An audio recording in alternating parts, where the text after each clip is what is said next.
कानूनी इनकी सजा उस तक पहुंचाया चाहिए। सर, ऐसे ही बयान उम्र कैद इनको होनी चाहिए, उम्र कैद होनी चाहिए। नमस्कार दोस्तों, एक बार फिर से आप सभी का स्वागत करता हूं। यति नरसिम्हन के खिलाफ पूरे देश भर में प्रदर्शन हो रहा है। एफआईआर हो गई है। पूरे देश भर में इनके खिलाफ आंदोलन प्रदर्शन किया जा रहा है क्योंकि इन्होंने नबी की शान में गुस्ताखी की है।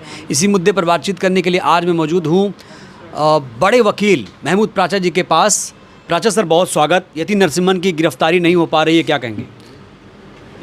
गिरफ्तारी नहीं हो पा रही है, वो भी आरएसएस और बीजेपी, मोदी जी, अमित शाह जी और योगी आदित्यनाथ जी की वजह से नहीं हो पा रही है।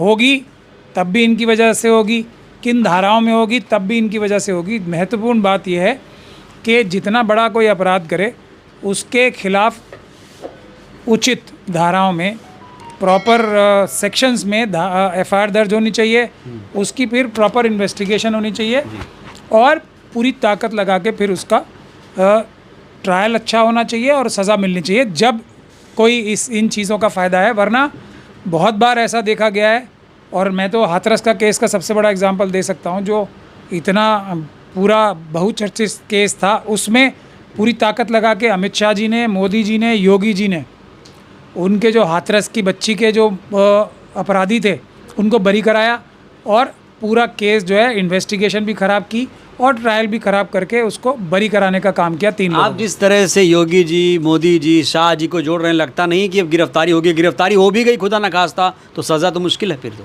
देखिए, कोई कैंसर है तो उसकी जड़ पे जाना चाहिए या उसका जो छोटे मोटे ऊपर के ऑपरेशन करके ख़त्म कर देना चाहिए उसको, और ताकि वो दोबारा और बड़े रूप में उसको आपको नज़र आए।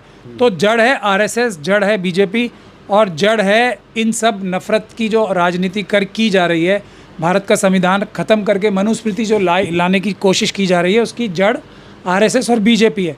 जब तक इस मनुवादी मानसिकता को जड़ से समाप्त नहीं किया जाएगा, जब तक जो अम्बेडकरवादी मानसिकता है और जो संविधानवादी मानसिकता है उसको देश में स्थापित नहीं किया जाएगा पूरी तरीके से, जब तक ये घटनाएं तो होती रहेंगी।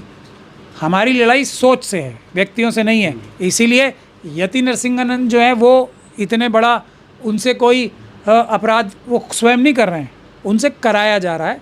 तो सोच से लड़ना चाहिए। इतना बड़ा अपराध है ये, देखा जाए कानून की नज़र से तो नहीं। ये अपराध तो ये जो इसमें कोई शक और शुबे की गुंजाइश ही नहीं है कि ये आतंकवाद का अपराध है, जो एक समुदाय में भय का माहौल क्रिएट करने के लिए और एक समुदाय को दूसरे समुदाय से लड़ा के देश में, पूरे देश में अफरा तफरी का माहौल पैदा करने के लिए जो काम किए जा रहे हैं, वो जो नया कानून आया है बीएनएसएस, उसके तहत भी अपराध है ये, ऑर्गेनाइज्ड क्राइम का, अनलॉफुल एक्टिविटी का, और जो यूएपी एक्ट के धारा 15, 16, 17, 18, 19, 20 इन सभी का अपराध है।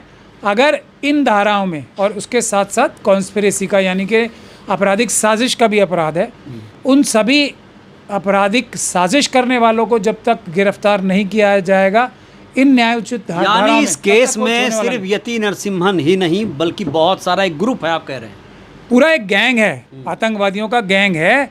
और इनकी जो पुष्ट पनाही जिसे कहा जाता है ना, इनको जो हौसला देने का काम है वो आरएसएस और बीजेपी के लोग कर रहे हैं। सर, आपने कहा कि आतंकवादी, लेकिन आपको लगता है कि हिंदू में भी आतंकवाद है?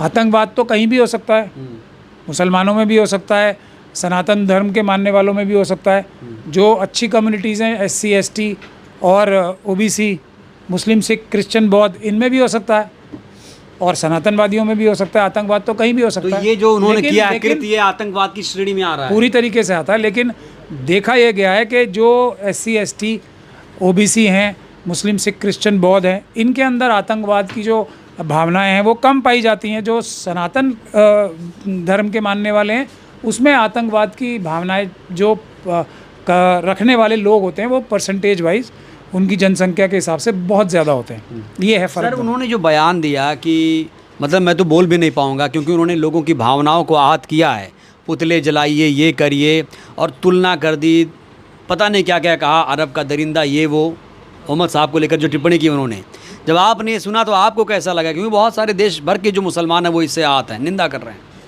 नहीं, इसमें किसको कैसा लगा, किसी भी व्यक्ति को जो इंसान है उसको बुरा ही लगा होगा, और उतना ही बुरा लगा होगा जितना मुझे बुरा लगा, जो भी इंसान है। अब लेकिन ये जो यति नरसिंहानंद जैसे लोग हैं, इनके एक और साथी थे, इनसे भी बड़े वाले थे। वो कौन? उन्होंने अपना नाम त्यागी रखने की बड़ी चेष्टा की है, पता नहीं वो कहाँ हैं आजकल। जी जी जी।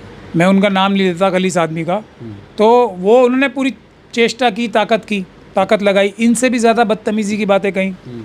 फिर एक केस उसमें से हमारे पास आया उत्तराखंड का, हमने सुप्रीम कोर्ट में वो केस बहस करके उनका ऐसा कानूनी और संवैधानिक इंतज़ाम किया बाबा साहब के संविधान द्वारा कि वो आज एक शब्द भी बोलने लायक नहीं है। तो वो जो हैं ना जिन लोगों के को खुश करने के लिए या जिन लोगों की साजिश से, मनुवादियों की, ये सब बातें कर रहे थे, ना तो वो उनके साथ रहे, ना जिस समाज से वो पहले पैदा हुए थे, जिस समाज में, ना वो उनके रहे। यही, और इतने डरपोक हैं वो कि अब रो रहे हैं बार बार। वो त्यागी जी जो बनने की चेष्टा कर रहे हैं, त्यागी जी बन नहीं पाए, वो रो रहे हैं बार बार, वीडियो बना के रो रहे हैं। तो वो बहुत ही ज़्यादा डरपोक व्यक्ति हैं, और उनसे ज़्यादा डरपोक ये यति नरसिंहानंद हैं। इन्होंने, मेरे ख्याल से इनको तो बार बार कहा गया होगा बड़े बड़े आरएसएस और बीजेपी के लोगों द्वारा कि हम आपकी बात करा रहे हैं उत्तर प्रदेश पुलिस से, आप अच्छी तरीके से किसी भी अफसर से बात करके बात कर लो, वो आपके खिलाफ कोई कार्रवाई नहीं करेगा सख्त। इतना हद तक मैनेज हैं चीज़ें, उसी हद तक, वरना इनकी हिम्मत हो ही नहीं सकती ना। मैं आपको यही तो बता रहा हूँ, जिस प्रकार का आदमी अपने सहयोगियों के और दोस्तों के कैरेक्टर से जाना जाता है। तो मैंने जो अभी त्यागी जी बनने की कोशिश कर रहे हैं, उनका कैरेक्टर, वो कितने डरपोक हैं मैंने आपको बता ही दिया। वो रोते फिर रहे हैं चारों तरफ। वैसे ही हैं, जब तक इनको पूरा लालच नहीं दिया गया होगा, पूरा आश्वासन नहीं दिया गया होगा, बार बार नहीं दिया गया होगा, अफसरों से बात करा के नहीं दिया गया होगा, इनकी हिम्मत नहीं है जो इस प्रकार की बातें कर लेंगे। तो असली अपराधी कौन हुए? ये जो नज़र आ रहे हैं, या वो जो इनको ये काम करने के लिए पूरा माहौल तैयार कर रहे हैं और इनको एक तरीके से करने का हिम्मत, हौसला दे रहे हैं। तो असल में हमें जड़ पे जाना चाहिए। जब तक ऐसी मानसिकता, जो मनुवादी वाली मानसिकता है, देश तोड़ने की मानसिकता है, चाइना और पाकिस्तान के साथ मिलके, इसका सबसे ज़्यादा फ़ायदा चाइना और पाकिस्तान को हो रहा है, नहीं हो रहा है आज?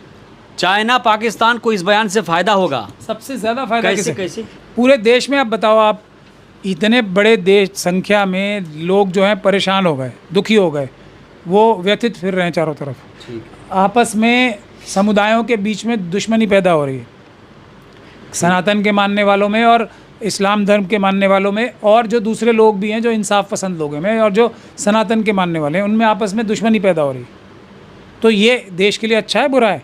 अगर देश में अफरा तफरी फैलती है तो चाइना और पाकिस्तान तो खुश होंगे ना। देखो, हम लोग बिना भी एक भी पैसा खर्च किए कितनी ज़्यादा देश को हमने इनके डिस्टर्ब कर दिया, कितनी ज़्यादा प्रोटेक्शन तो यही लोग तो कहते हैं कि हम असली देशभक्त हैं, राष्ट्रवादी हैं। परिभाषा क्या कर दी गई? मगर वो भारत के नहीं है ना, वो आर्यव्रत नाम का देश है उनका। इस बात को आप लोग साफ समझ लीजिए। जिस देश को वो बनाना चाहते हैं उसका नाम आर्यव्रत है।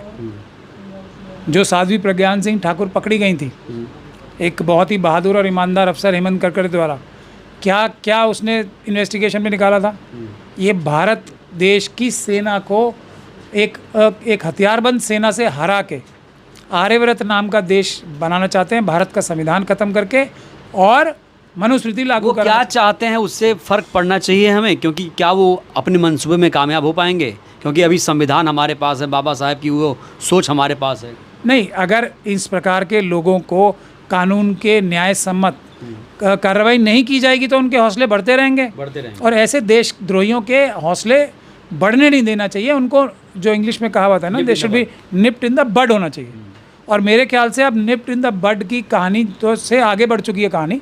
अब तो कम से कम इनको एकदम जो सही संवैधानिक, जो कानूनी इनकी सज़ा है, उस तक पहुंचाया चाहिए। सर, ऐसे ही बयान, उम्र कैद इनको होनी चाहिए, उम्र कैद होनी चाहिए, कम से बड़ा अपराध, कम से कम उम्र कैद होनी चाहिए। हाँ। सर, एक बयान ऐसे ही महाराष्ट्र से, महंत रामगिरी का नाम आपने सुना होगा, उनका भी इलाज नहीं हो पाया, दूसरा ये बयान आ गया। ऐसे तो पूरे देश भर में इस तरह से एक नफरत फैल जाएगी। इलाज क्या है इसका? मैं कह रहा हूँ ना, ये इसीलिए तो मैं कह रहा हूँ, जड़ तक। मैंने क्यों कहा, जब तक जड़ से समाप्त नहीं किया जाएगा, जब तक ये आतंकवाद बढ़ता रहेगा। और ये काम मुश्किल है ही नहीं। ये बहुत ही डरपोक और पैसे के लालची लोग हैं। अगर इनको कानून का एकदम एक्शन लिया जाएगा कानूनी रूप से इनसे प्रॉपर, ऐसे नहीं कि हल्की धाराओं में जो लोग FIR करा के बड़े खुश हो जाते हैं, बिल्कुल नहीं होगा, उससे इनको कोई फ़र्क नहीं पड़ने वाला, क्योंकि इन्हें पता है कि पुलिस और प्रशासन इनको बहुत ही हल्के में छोड़ देगा। समझना चाहूँगा, आपने कहा हल्की धारा, तो जो लोग ऐसे लोगों के खिलाफ धाराएं या एफआईआर दर्ज करा रहे हैं उन्हें क्या क्या ख्याल रखना चाहिए? कहीं ऐसा तो नहीं कि औपचारिकता कर दी गई धाराओं में और लोग खुश हो गए, चलो भैया अब तो हो गया काम। और ऐसे लोगों के हौसले और बढ़ गए कि भैया ये तो हल्की धाराएं लगती हैं, हमें तो अरेस्ट ही नहीं होना पड़ता पहली बार तो। 7 साल से कम की सज़ा, अगर सज़ा वाले धाराओं में एफआईआर दर्ज होगी तो उसमें तो अरेस्ट होने का ही प्रावधान नहीं है। अब पुलिस मुंह दिखाने के लिए अरेस्ट कर लेती है तो उनको तुरंत छोड़ने का प्रावधान है, इसीलिए ऐसे लोग बार बार छूट जाते हैं। और ये जो गैंग है ना आतंकवादियों का, और हम बार बार कहते हैं अलग अलग समय पर अलग अलग जगह से ये गैंग इस प्रकार की भाषा बोलता रहेगा। और ये सिर्फ कोई रसूल अल्लाह के ख़िलाफ़ या मुसलमानों के ख़िलाफ़ नहीं बोलते, ये शेड्यूल कास्ट कम्युनिटी के लीडरों के ख़िलाफ़ भी इसी प्रकार की भाषा का प्रयोग करते हैं। शेड्यूल ट्राइब की कम्युनिटी के जो उनके जो आराध्य हैं या उनकी रिस्पेक्ट करते हैं लोग, उनके खिलाफ़ भी ऐसे ही बोलते हैं। बाबा साहब की मूर्तियाँ ये जगह जगह क्यों तोड़ते हैं? इसी तरीके से जो सिख हैं उनके खिलाफ़ बोलते हैं, क्रिश्चियंस के, सबके खिलाफ़ ये बोलते हैं। तो ये इनका एक ऑर्गेनाइज्ड भारत देश को कमज़ोर करने का एक पूरा एक कैंपेन चल रहा है, कॉन्स्पिरेसी, क्रिमिनल कॉन्स्पिरेसी चल रही है चाइना और पाकिस्तान के तक चलेगा ये? क्या कहीं ख़त्म होगा जाके किसी छोर पे? ख़त्म जब ही होगा जब सही कानूनी कार्रवाई होगी। जैसे हम लोगों ने जो त्यागी बनने की चेष्टा कर रहे हैं उनकी आवाज़ जो है कानूनी और संवैधानिक रूप से हमेशा के लिए बंद कराई। आज अब आपको नज़र आते हैं कहीं वो, तो उस वैसा इलाज इनके खिलाफ भी हो सकता है अगर मजबूत और पुख्ता कानूनी कार्रवाई की जाए। यति ने त्यागी जी को बनाया त्यागी, या अब त्यागी जी यति को त्यागी बना रहे हैं? मैं आपको क्या कह रहा हूँ, यति भी वही हैं, त्यागी जी भी वही थे। तो अभी त्यागी जी को तो जैसे फेंक दिया जाता है ना, यूज़ एंड थ्रो, वो हो चुका है। अभी इनका भी हो जाएगा। उसके बाद तो इनके पास तो बहुत सारे लोग हैं ना, बहुत सारे इनके बहकावे में आके या इनके सहयोगी हैं जो अलग अलग जगह से एक ही भाषा का, एक ही कॉन्सेप्ट को लेके बातें करते रहते हैं और वो कॉन्स्पिरेसी का हिस्सा है। इसीलिए मैं कह रहा हूँ जड़ तक जाना पड़ेगा, जड़ तक जाना पड़ेगा। सर आखिरी सवाल, जो लोग भी आंदोलन प्रदर्शन कर रहे हैं जिनको उम्मीद है कि ऐसे लोग गिरफ्तार हों और सज़ा हो, आपको लगता है कि जो उम्मीद की न्याय की उम्मीद कर रहे हैं वो कामयाब हो पाएंगे? बिल्कुल हो पाएंगे 100%, लेकिन उसका फार्मूला मैंने बता रखा है। 80% अगर इसमें कामयाब होना है तो पीसफुल प्रोटेस्ट के ज़रिए, 20% अदालतों में जो कार्रवाई होती है उसके ज़रिए। ये फार्मूला है।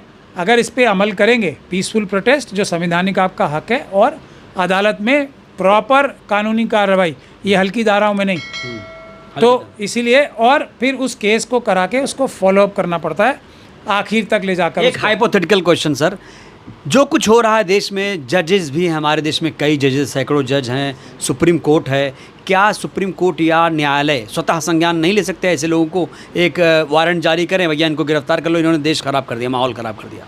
ऐसा हो सकता है? नहीं, होने को तो कुछ भी हो सकता है। स्वतः संज्ञान बहुत सारी चीज़ों में लिया जाता है। जैसे लखनऊ हाई कोर्ट ने स्वतः संज्ञान लिया हाथरस की बच्ची के केस का, और उस केस में कुछ भी नहीं हो पाया। स्वतः संज्ञान से भी कुछ नहीं होने वाला। मैं आपको बार बार वही बोल रहा हूँ, स्वतः संज्ञान की वजह से हाथरस की बच्ची का केस खराब हुआ है, क्योंकि सुप्रीम कोर्ट में पिटिशंस लगी थी उस समय। सुप्रीम कोर्ट ने ये कह के कि क्योंकि, और अजीब बात यह है कि सुप्रीम कोर्ट में केस चल रहा हो तो सुप्रीम कोर्ट ने कहा है कि हमारी निचली अदालत ने स्वतः संज्ञान ले लिया है। स्वतः संज्ञान लेना ही नहीं चाहिए था हाई कोर्ट को, क्योंकि सुप्रीम कोर्ट में केस चल रहा। आपने कहा अब वो स्वतः संज्ञान लेके वो पूरा केस खराब हो गया, जबकि कोर्ट को मॉनिटर करना था, वो मॉनिटर हुआ ही नहीं। एक पीसफुल प्रोटेस्ट की बात भी आपने की, तो आपने देखा होगा औरंगाबाद से मुंबई तक एक जन सैलाब उमड़ पड़ा था महंत रामगिरी के खिलाफ, वो भी मामला ठंडे बस्ते में जाता हुआ दिख रहा है क्या? नहीं, अभी कल भी एक पीसफुल प्रोटेस्ट हुआ है। जी। ऐसा नहीं है कि ठंडे बस्ते में जाएगा, लेकिन बात क्या है, कंटिन्यूअसली होना चाहिए। ये एक दिन का काम नहीं है, गुब्बारा नहीं। अगर ये उस तरीके से होगा तो फिर उससे कुछ लोगों को अपनी वाहवाही लूटने का मौका मिल जाएगा, कुछ लोगों को अपनी राजनीतिक रोटियां सेकने का मौका मिल जाएगा, और वो हो जाएगा। लेकिन अगर इसको, ये ऐसा है कि इस बीड़े को उठाया जाए तो फिर इनको इनके अंजाम तक पहुंचाया जाए। जैसे हम लोगों ने, हम अपना एग्जाम्पल देके बोलते हैं, जो त्यागी बनने की चेष्टा कर रहे हैं उनको एकदम परमानेंटली चुप कराया जब हमने वो उसको उसके अंजाम तक पहुंचाया। इस मामले में सर कुछ करेंगे आप? अगर कोई मुझे इसमें एंगेज करेगा तो क्यों नहीं करूँगा। और वही हाल होगा जो त्यागी जी का हुआ है। बिल्कुल नहीं बोलेंगे और जेल से बाहर नहीं आ सकते। इतना तो इन्होंने अपराध कर ही लिए हैं इतनी बार। ये जेल से बाहर मुझे नहीं लगता कम से कम 25, 30, 40 साल तक बिल्कुल जेल से बाहर आ पाएंगे। चलिए सर, बहुत बहुत धन्यवाद। तो ये है महमूद प्राचा जी जो सीनियर वकील हैं। इन्होंने इस मामले को लेकर कहा है, सोल्यूशन भी दिया है कि भैया पीसफुल प्रोटेस्ट है, अदालतों के ज़रिए और इनके हाथ में ये केस आया तो ऐसे लोगों को कभी भी जेल से बाहर नहीं आने दिया जाएगा। बहरहाल इस वीडियो में इतना ही। प्रतिक्रिया ज़रूर दीजिएगा। वीडियो कैसी लगी? बहुत बहुत धन्यवाद, शुक्रिया।